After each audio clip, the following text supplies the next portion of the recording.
Let me guess. You have a folder full of jaw-dropping and insane artwork that you love. But when you sit down to draw, your stuff looks nothing like it.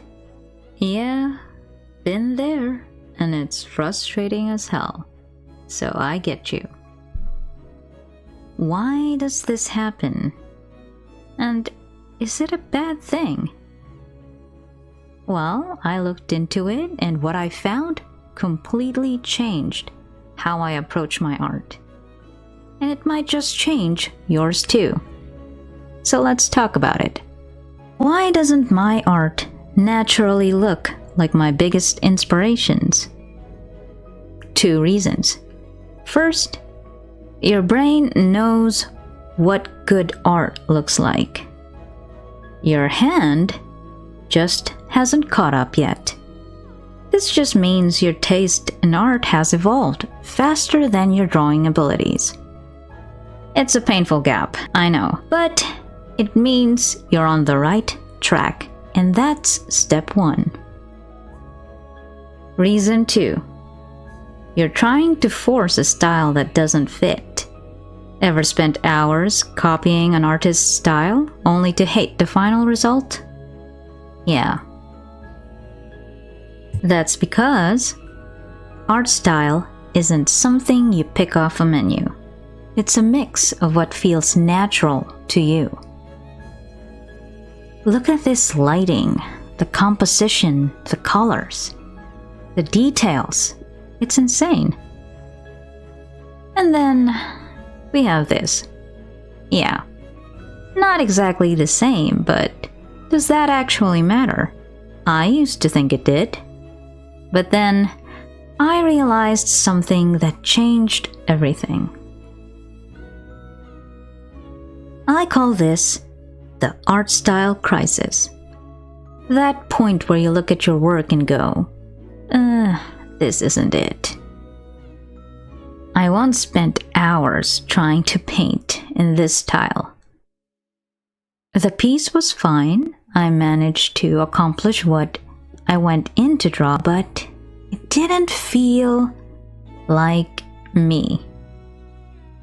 I didn't hate it, but I didn't learn much from it. I was able to capture the same feel for that one specific composition, one specific frame, one specific palette, which means I am not able to replicate it in any other work. And it finally hit me.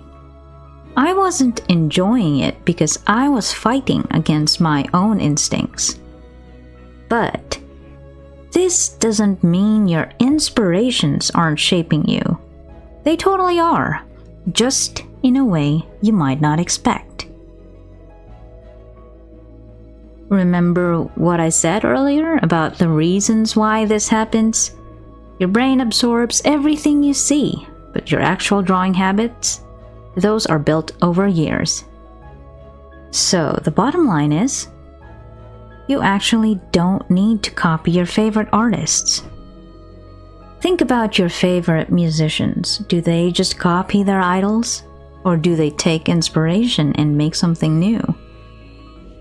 You don't need to draw exactly like your favorite artists.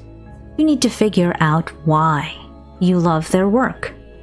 Is it the colors, the composition, the details, the palette? That's what you should focus on. So instead of copying, let's talk about how to actually use your inspirations the right way. So I have 3 practical tips for you. Instead of stressing over why your art doesn't match your inspirations, here's what actually helped me. Tip 1. Steal ingredients, not the whole recipe. You love dramatic lighting? Study that. Focus on that. You don't need to replicate an artist's whole style. Just take the parts that excite you. Same thing with composition. Some artists like certain perspectives. And if you like how they draw those, study them. Find resources that allow you to compose in a similar manner. Tip 2. Instead of forcing a new style, try tiny changes.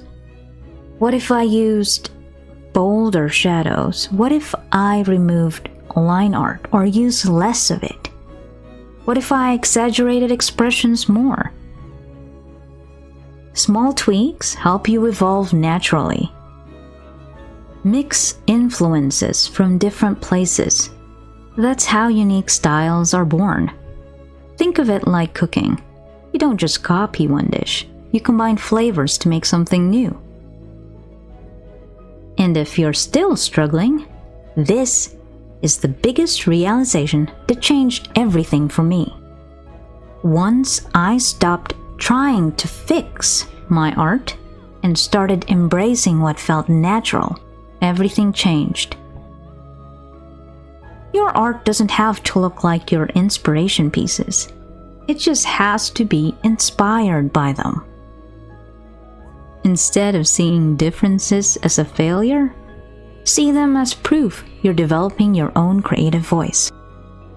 And when I leaned into that, my improvement skyrocketed. Now, I want to hear from you. Do you feel that disconnect between the art you love and the art you make? Drop a comment, because I guarantee you're not the only one. If this hit home, and if you want more behind the scenes, I'm breaking down more ways to improve your style in my next video. So make sure to like and subscribe. See you in the next one.